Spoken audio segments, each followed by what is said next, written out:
e louvou, e fez o quê? Aquele Senhor o injusto. Então, olha o texto.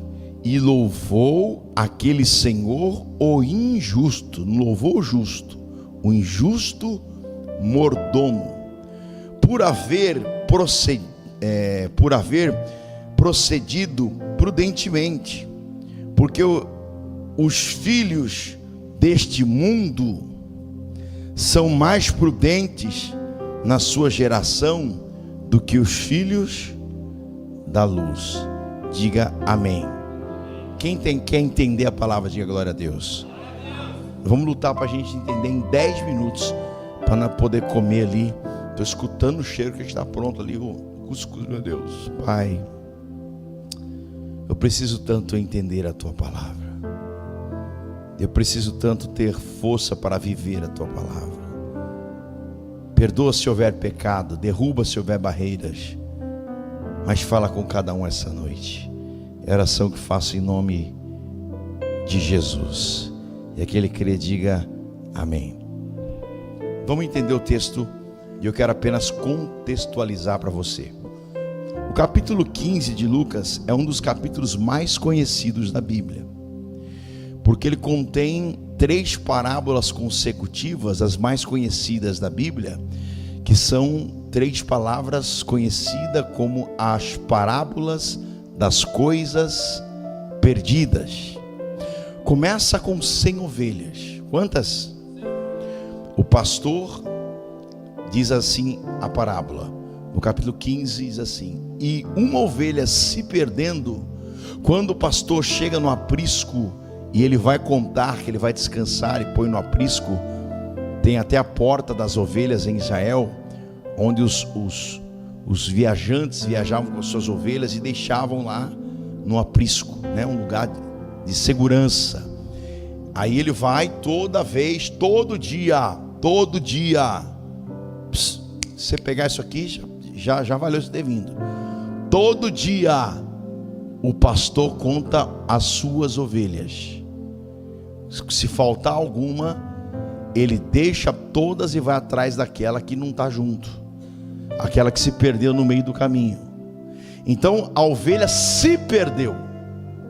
Então ele deixa as 99 e vai atrás daquela que se perdeu sozinha. A ovelha não presta para andar sozinha, porque quando ele encontrou a ovelha já estava machucada.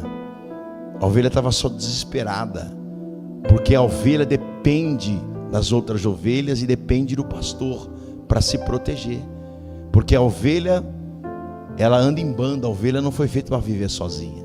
A ovelha precisa, é caso de vida ou morte, o pastor estar junto ou não. Um lobo mata todas as ovelhas, é um só. Um lobo aqui mata todo mundo, se for ovelha, porque a ovelha não consegue se defender sozinha. A ovelha depende do pastor. Quem está entendendo?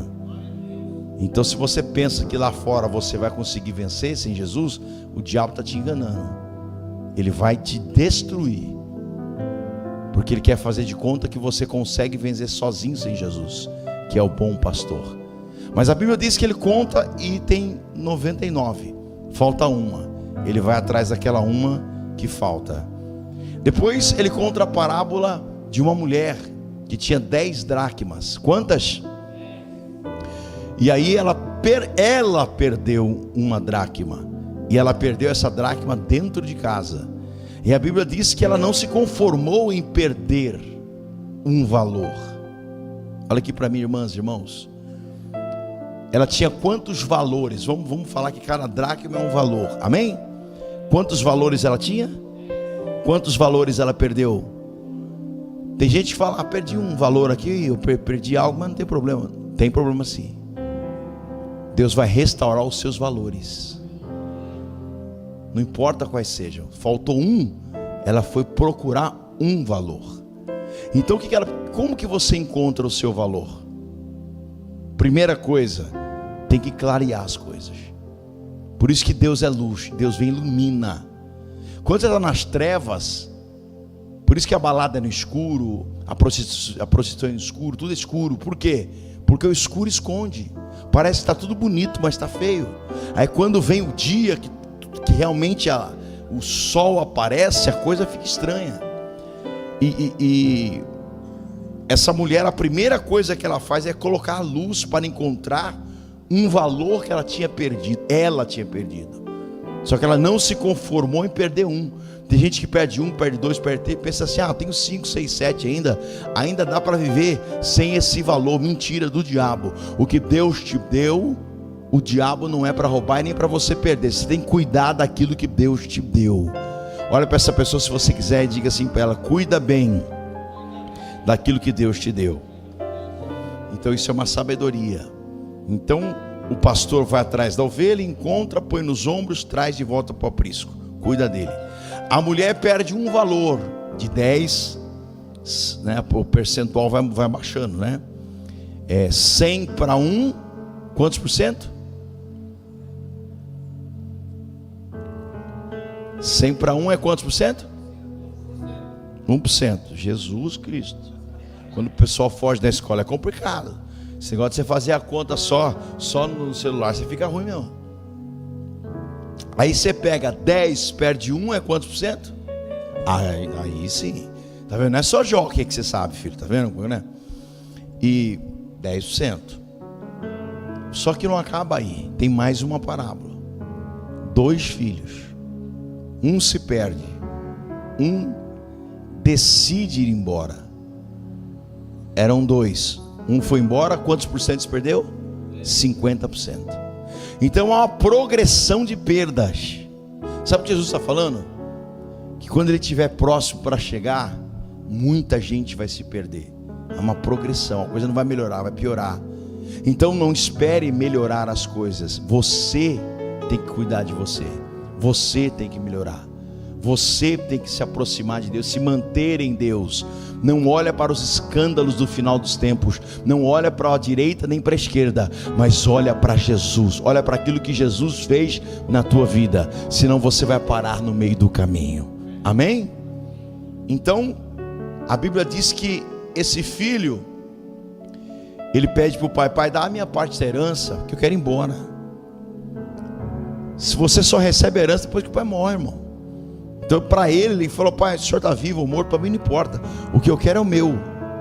Tem gente que vem em culto e é assim. Ele não quer saber se Deus está feliz com ele, não está. Ele quer o dele, quer ser abençoado. Se não for abençoado, ele procura outra igreja para ser abençoado. Se não for na igreja, vai na macumba. Se não for macumba, é no cartomante. Não importa, ela quer a resposta. Só que a resposta que você quer, Deus não dá a resposta que você quer. Deus dá a resposta que você precisa. E aí o pai amoroso disse para o filho mais jovem: olha, isso você quer mesmo, filho? Tem certeza? Quero ser com meus amigos, eu quero farrear, quero ser com mulheres, não quero ficar aqui na tua casa, porque na tua casa, olha aqui para mim, na tua casa a regra não é minha, é tua, porque a casa não é minha, a casa é tua. E a maioria das pessoas não querem mais a casa do pai. Se sinta na tua casa, que não é para você sentir na tua casa, que é para você sentir na casa do teu pai, o Deus Todo-Poderoso. Então não é a tua vontade, é a vontade do pai. Ele vai embora e o pai não vai atrás. Ninguém vai atrás, ninguém procura, porque ele saiu por livre e espontânea vontade. Mas a Bíblia diz que ele volta. E ele não volta porque ficou sem dinheiro, ele não volta porque perdeu amigos, ele não volta porque estava passando fome. Ele só volta, e está escrito na Bíblia, você lê no capítulo 15. Ele volta porque a Bíblia diz que aconteceu algo na vida dele. A cabeça dele fez assim, ó. E tornando a si, e voltando a raciocinar de forma correta, e pensando do jeito certo, pensou: voltarei para a casa do meu pai, pedirei perdão para ele e para Deus, não serei mais seu filho, mas pelo menos estou perto do meu pai, vou ser um jornaleiro dele, vou ser um vaqueiro dele, vou mexer com os bichos para ele, voltarei para o meu pai. Não sou digno de ser filho. Mas quando ele volta, para surpresa dele, para sua surpresa, para minha surpresa, quando a gente peca, erra, e na nossa indignidade, Deus não nos trata como escravos, Deus nos trata como filhos. Porque Deus não tem amor, Deus é amor. Dá um glória a algum crente vivo pentecostal aí. Mas quando você decide sair, não é Deus que te busca, é você que tem que voltar. Voltando, o Pai trata e cuida do filho. E aí o texto continua, ele não acaba. As parábolas não acabam nessa, ele continua. Aí no capítulo 16, versículo 1, só para você entender. Quem ama a palavra, diga glória a Deus aí. Então até aqui Jesus estava falando para um público. No capítulo 15, os discípulos estavam os fariseus, saduceus, escribas, mas a mensagem principal dessas 3 parábolas eram para os fariseus. Agora, no capítulo 16, muda um pouco, olha o que ele diz. E dizia também aos seus discípulos. Então, se você olhar o 15, era focado, depois, um dia nós podemos falar sobre isso. Essas 3 parábolas são focadas para os fariseus. Quem são os fariseus? Aqueles que cobram dos outros aquilo que ele não faz. Vou dizer de novo para simplificar. O que é fariseu? É cobrar do outro aquilo que você não faz. Ele já comentou isso, Agostinho. Agostinho falou: nossa, nunca que eu vou ser um fariseu, nunca que eu vou ser um crente velho. Que muitos crentes velhos falam assim: ah não, daqui a um tempo passa, esse fogo passa, essa alegria passa, esse ânimo passa, essa vontade de ganhar almas passa, essa vontade de jejuar, orar, buscar, passa, é fogo de palha, daqui a um tempo você desanima. Fala para ele isso aí. Daqui a pouco você vai começar a ver falha em todo mundo e vai desanimar. Daqui a pouco você vai julgar pessoas. E ele falava para mim: nunca vai acontecer isso comigo. Sem ele perceber, ele começou a virar um fariseu. Aí ele mesmo falou: pastor, eu estou virando um fariseu. E que bom que ele conseguiu enxergar isso, porque muita gente se torna um fariseu e começa a cobrar do outro aquilo que nem ele vive, começa a implicar com a fraqueza do outro. Só que a Bíblia não manda implicar com a tua fraqueza, a Bíblia manda suportar a tua fraqueza. E Deus te levanta, diga glória a Deus. Não importa como você chegou aqui, importa é como você vai sair daqui. Ei moça, ei rapaz, eu não sei como você chegou aqui. Para mim não importa como você chegou. O que importa para mim é como você vai sair daqui. Renovada, renovado, transformado. Porque agora não é só para fariseu, agora é para fariseu, é para discípulo, é para todos que estão aqui. Essa palavra agora é para todos.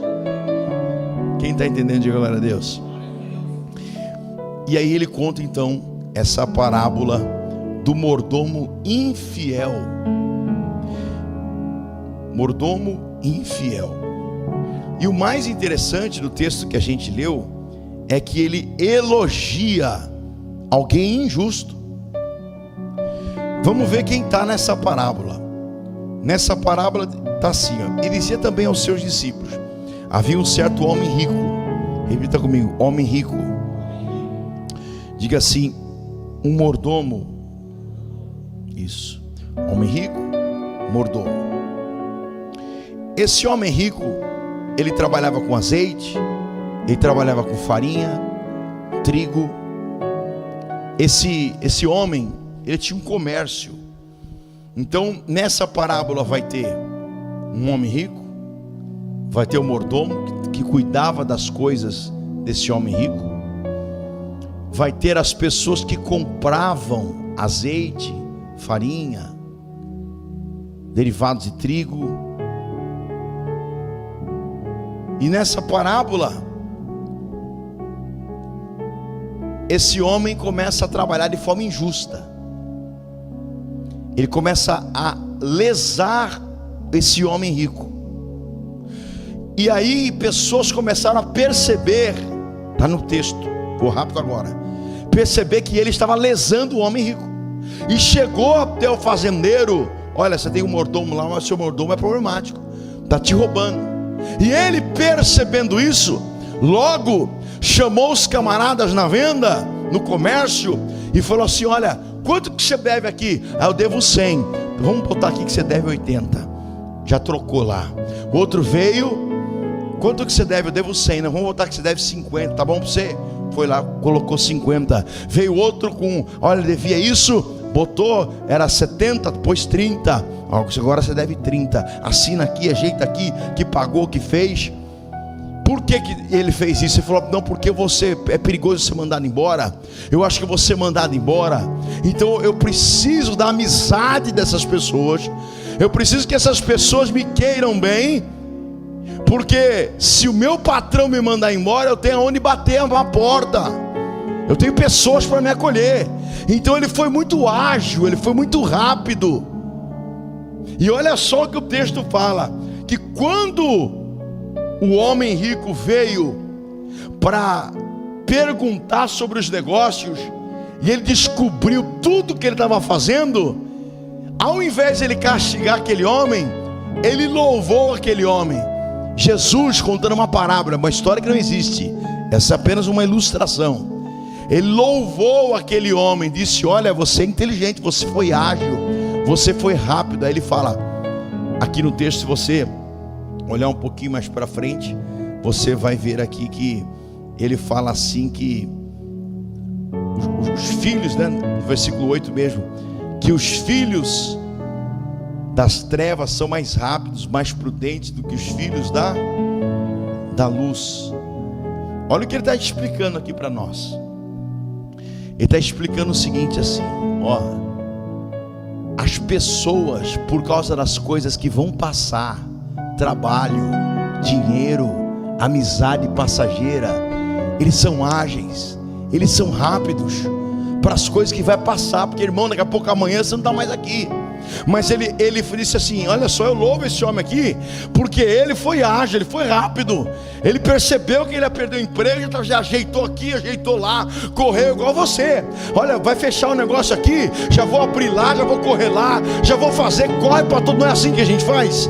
Não vai dar mais certo aqui, vou correr para lá, vou mudar de cidade, vou fazer amizade com outras pessoas, vou correr, vou fazer o meu. Não é assim, sim ou não? Então o próprio homem rico, que tem uma simbologia de Deus aqui também, louvou ele. Falou, olha, ele foi muito esperto, foi muito ágil, olha aí, ó. E louvou aquele senhor injusto, aquele mordomo, por haver procedido com prudentemente, porque os filhos deste mundo, que mundo? São mais prudentes na sua geração do que os filhos da luz.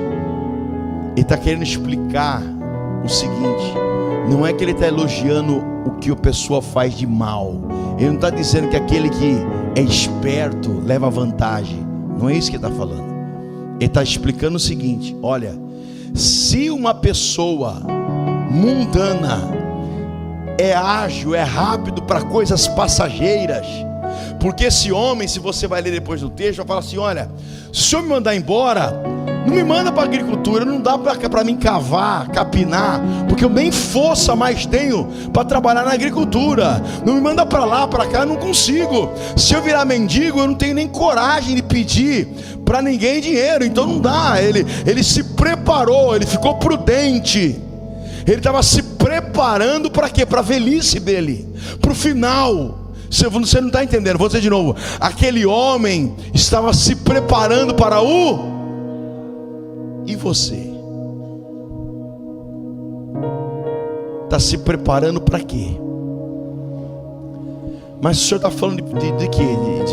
De se preparar do quê? De ter uma boa aposentadoria, de ter um carro, de ter renda passiva, do que o senhor está falando? Não estou falando disso. Eu estou falando de algo que vai além disso. Eu estou falando de coisas eternas. Vai esperar até quando para abandonar o pecado? Vai esperar até quando para abrir mão daqui do dinheiro fácil? Vai esperar até quando para deixar a religiosidade? Vai esperar até quando para começar a orar? Vai esperar até quando para tomar uma posição e se batizar nas águas? Vai esperar até quando? Ele fala assim, os filhos das trevas são mais ágeis do que os filhos da luz, que não tomam uma posição, não se preparam. Irmão, Jesus está para voltar. Pode ser hoje o último culto da tua vida. Você pode estar voltando para a tua casa e não chegar na tua casa. Então, se eu fosse você, eu seria prudente ao ponto de que a sabedoria vem antes das decisões. Repita comigo: sabedoria para decidir. O que isso significa? Que a sabedoria, ela vem antes das decisões. E o que é sábio? Sábio é entender e enxergar os tempos. E que tempo nós estamos vivendo? Tempos bons ou ruins? Não entendi. Tempos difíceis, tempos trabalhosos. Tempos difíceis e trabalhosos é um sinal de que Jesus está voltando. Repita comigo: tempos difíceis e trabalhosos é um sinal. Só quem tem sabedoria, ao invés de se matar de trabalhar, pensa assim: peraí, está difícil e trabalhoso, é um sinal de que coisas eternas estão para acontecer, então eu preciso me preparar. Não entendi.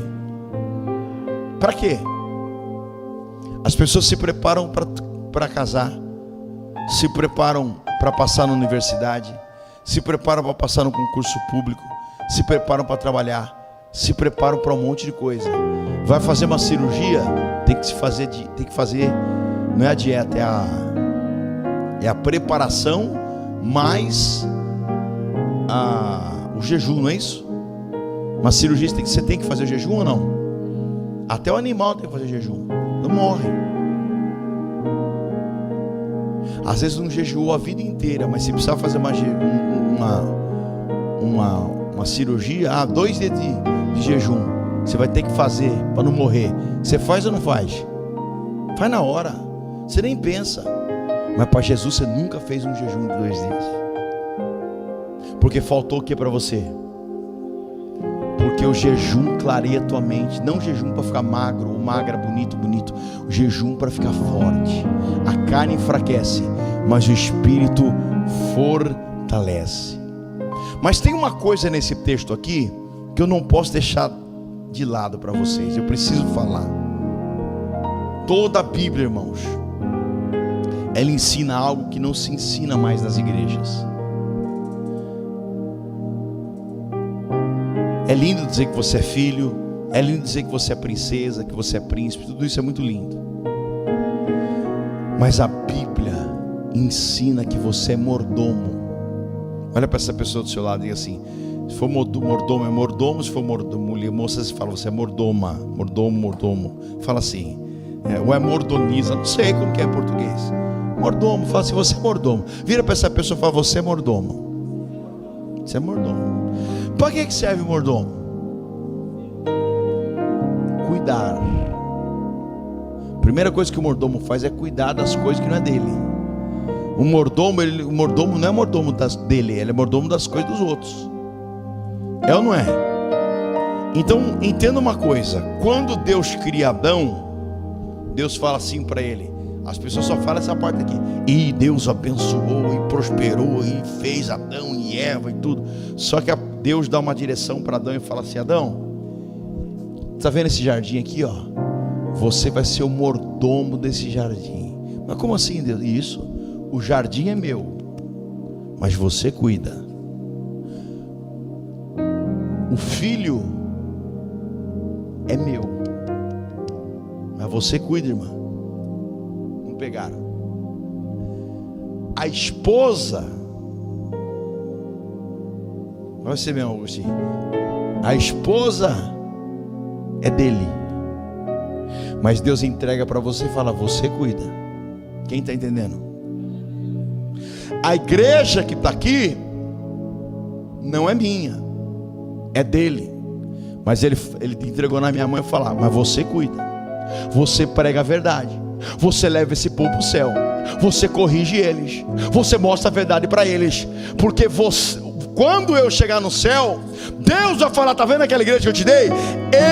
Eu serei cobrado, porque a Bíblia diz que o rico voltou para cobrar o mordomo. E se você pensa que o rico não vai voltar para te cobrar, é mentira do diabo. Se você tem ideia para ganhar dinheiro, esse dinheiro não é teu, é de quem? A inteligência que você tem para ser médico, para ser advogado, para ser o que for, de quem que é essa inteligência? Deus emprestou para você. Você fala o que você quiser com ela. Ele deu dom para você cantar, mas o dom não é seu, é dele. Ele emprestou. Então vamos entender que tudo, absolutamente tudo, filho. Eu sou bonita, sou linda, tenho um corpo lindo. Glória a Deus, minha irmã.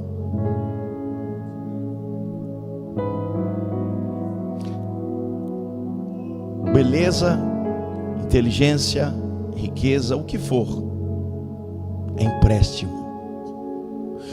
Quem já alugou um carro aqui? Bastante gente, glória a Deus por isso. Você vai entender o que eu vou falar. Como que você tem que entregar esse carro depois? Quanto de gasolina você tem que devolver? Ou como estava? Não é assim? Se estourar um pneu na tua mão, quem que é responsável? Você. Você bateu o carro, você. Por isso que ele fala, tem tanto de seguro, tem não sei o quê. Irmãos, entenda uma coisa aqui, olha aqui para mim, por favor, para você não perder o que eu estou falando.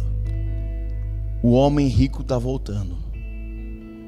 O dono de tudo está voltando e você vai ter que dar conta. O filho não é teu, é empréstimo. A inteligência que você tem não é tua, é empréstimo. O talento para cantar, porque tem gente que canta, até faz aula, tudo, canta bonito, mas você vê que não tem dom. Mas tem gente que Deus dá o dom. Ele não precisa estudar, não precisa fazer nada, ele canta, as pessoas sentem, é algo maravilhoso, porque foi Deus que emprestou. Você não tem nada, filho. Pastor, eu estou lascado, então não tenho nada. Isso aqui olha aqui, não namora agora não, pelo amor de Jesus Cristo. Namora depois, daqui a pouco você vai comer o cuscuz já.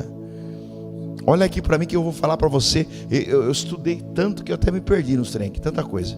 Vou falar só isso aqui para você. Você acha que é mais vantagem você ser dono ou ser mordomo? Ninguém respondeu. Eu vou perguntar de novo. Vamos lá. Quem acha que é mais vantagem ser dono? Levanta a mão. Pode levantar com fé. Ser dono. Levanta aí, vai. Isso. Glória. Vai ter que ter coragem. Levanta a mão. Isso. Quem acha que é melhor ser mordomo? Levanta a mão. Aí. Quem não acha nada, levanta a mão, pelo amor de Deus. Irmãos, olha aqui para mim. Segura só um minutinho, bem baixinho aqui. Agora eu encerro. Se você entender agora, você pegou tudo. Ser mordomo é a melhor coisa do mundo. Por quê? Ele deu a vida. Ele emprestou a vida. Ele formou as células. Ele fez tudo. A casa que você tem não é tua, é dele. Os filhos que você tem não é teu, é dele. É dele. Mas ele empresta para você. Ele emprestou. Ele só vai cobrar de você o seguinte: tudo que eu te dei, você fez o que com o que eu te dei? Emprestado. Eu bebi, saí com a mulherada, pulei para cá, para lá, ganhei dinheiro. Eu tenho 20 empresas. Eu sou bilionário, eu tenho helicóptero, eu tenho jato, tenho avião. Tudo bem. A única coisa que ele vai perguntar para mim e para você é o seguinte: tudo que eu te emprestei, eu emprestei para que o meu nome fosse glorificado através daquilo que eu te emprestei. A tua empresa é para minha glória. O teu filho é para minha glória. O teu filho não é para ficar batendo foto por aí e os outros usarem a aparência sua para a glória do capeta, do diabo. Você não foi emprestado por Deus para ser cavalo do diabo. Você não foi criado por Deus para ser uma pessoa que vive na escassez, na miséria, na desgraça. Não! Deus tem o melhor para mim e para você. Só que entenda uma coisa: você é mordomo. Mordomo do quê? De tudo. Olha só, irmãos, o que Jesus fala. Eu tenho até medo de ler Bíblia tem dia. Jesus fala assim: vocês darão conta até das palavras que saíram da tua boca. Então tudo que você tem não é teu. Por que é vantagem ser mordomo? Eu devolvi o carro, está aqui. Quem tem que pagar a manutenção do carro? Quem alugou o carro, quem comprou o carro? O proprietário. O proprietário vai ter que consertar esse problema aí. Eu estou com um problema no casamento, pastor, e agora? O proprietário está aqui hoje, vai consertar, fica tranquilo. Eu tenho uma manutenção psicológica para fazer. Eu estou com um problema na minha cabeça, eu não durmo. Pode ficar tranquilo que aquele que dá sono aos seus amados vai descansar somente hoje. Eu tenho uma palavra mais forte ainda: sabedoria. Se eu sou mordomo do Senhor, eu posso ter paz. Por quê? Tudo é dele. Se roubarem seu carro, nossa, acabou para mim, pastor. Nossa, acabou. O carro não é seu. Aí isso quer dizer que eu vou negligenciar? Pelo contrário, porque tudo que ele te deu, ele vai te cobrar. Aí ele vai perguntar para você: eu dei um carro para você, quantas pessoas você trouxe na igreja, levou para Jesus? Quantos? Você vai falar: meu carro é muito chique. O senhor deu uma BMW muito top, um carro muito bom. Não deu para levar ninguém não. Mas eu falei: o carro não era seu, era meu. O carro era para minha glória. Ah, mas a empresa que o senhor me colocou, que eu ganhava bastante lá na empresa, então eu coloquei isso lá para minha glória. Eu fiz você falar inglês, eu fiz você ir para outros países, não para passear, para bater foto para os outros verem e ficar com inveja. Não, eu te levei lá para você ter experiências, para glorificar o meu nome, para ser sábio, abrir visão de quem está cego, ajudar o caído, levantar os caídos. Deus te deu presentes emprestados. Tudo que nós temos é emprestado. E um dia o rico vai voltar.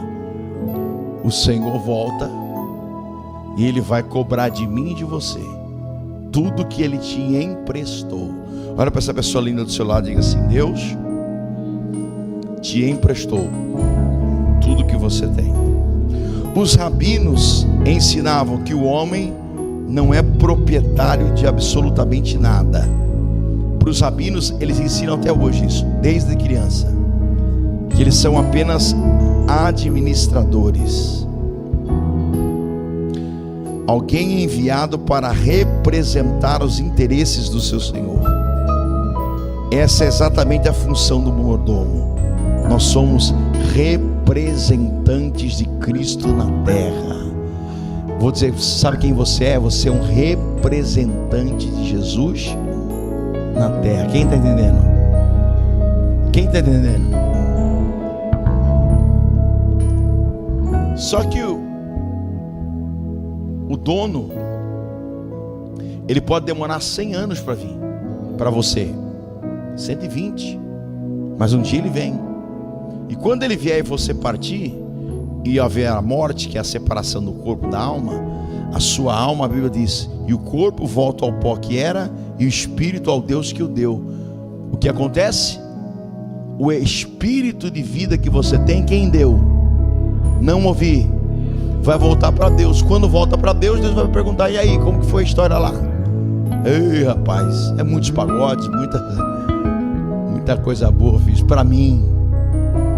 Aí você vai ser julgado as obras. E quais são as obras? Todas as obras. Olha aqui para mim, você entender isso. Tudo que você fez para você é palha. Tudo que você fez para Ele é ouro. Oh glória. Tudo que você fez para a tua glória vai ser queimado como palha. Mas tudo que você fez para glorificar o nome dele, oh glória ao nome de Jesus. Eu ouvi uma ex-miss pregando e dizendo: eu não sabia, não conhecia Jesus, mas hoje eu conheci muitos países do mundo, e depois que eu conheci Jesus, eu entendi que a beleza que eu tenho é para abrir portas, não para homens virem atrás de mim, não para ganhar dinheiro fácil, não para ser aplaudido pelos homens, mas para que através da minha vida o nome dele seja aplaudido e glorificado. Aleluia. Irmãos, a sabedoria das sabedorias é entender que tudo que eu tenho é emprestado. Se eu sei que é emprestado, antes de tomar qualquer decisão, eu preciso pedir para Deus. Porque conhecimento você pode ter, mas sabedoria vem de Deus. Deus, Ele está interessado em derramar a unção de sabedoria para aqueles que creem. Quem quer sair daqui cheio de sabedoria hoje? Glória a Deus. Agora vamos encerrar aqui. Qual é a principal sabedoria ou entendimento que você vai sair daqui hoje e nunca mais você vai esquecer? Repita comigo: tudo que eu tenho e que sou é emprestado. Irmãos, quando eu pego alguma coisa emprestada de alguém, eu cuido 10 vezes mais do que aquilo que eu penso que é meu. Não é assim? É ou não é? Sabe por que está acabando o zelo na igreja? O temor, o respeito. Porque as pessoas pensam que a igreja é minha. Eu tenho que cuidar, me lascar. Não. Tudo aqui é emprestado. Até essa cadeira que Deus emprestou para você sentar. Esse microfone Ele emprestou. Se eu fizer de qualquer jeito, um dia Deus vai falar: eu dei um microfone bom para você. Você fez o que com o microfone que eu te emprestei? Quem está entendendo? Se você entender isso, a tua vida nunca mais será a mesma. Porque você vai cuidar das coisas de forma diferente. Você vai viver para glorificar o nome do Senhor. Você vai temer e tremer diante do Senhor. Você vai entender: meu filho é para glorificar a Deus. Você não vai escolher a melhor escola para ele ser o melhor aluno, não. Você vai escolher uma escola para glorificar o nome do Senhor. As suas escolhas serão sábias. Como que a minha escolha pode ser sábia, pastor? Simples. Ao invés de eu vender um livro de sabedoria para você, eu vou dar uma palavra para você que vai resumir toda a sabedoria. Essa escola vai ensinar ou vai ajudar o meu filho a crescer para glorificar a Deus, ou para se tornar um mundano, ou para ganhar o mundo. Seu filho não vai crescer para ganhar o mundo. Ele vai crescer para ganhar almas para Jesus, para se tornar um homem ou uma mulher cheia de Deus. Então a resposta é muito simples. Em tudo, esse trabalho que eu estou fazendo pode ser o mais simples do mundo. Pode varrer um chão, eu vou fazer para glorificar Deus. Que a vassoura que eu tenho para varrer o chão, ela é emprestada. Irmãos, olha aqui para mim os empresários, o povo que tem aqui.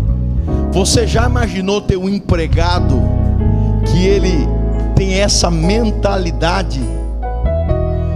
O trampo que Deus me deu é emprestado. Eu tenho que fazer o melhor para o meu patrão. Ele vendo ou não vendo, eu tenho que fazer a melhor comida, eu tenho que lavar a louça do melhor jeito, o copo tem que ser perfeito, porque é emprestado. Tudo aqui é emprestado, eu tenho que fazer o meu melhor.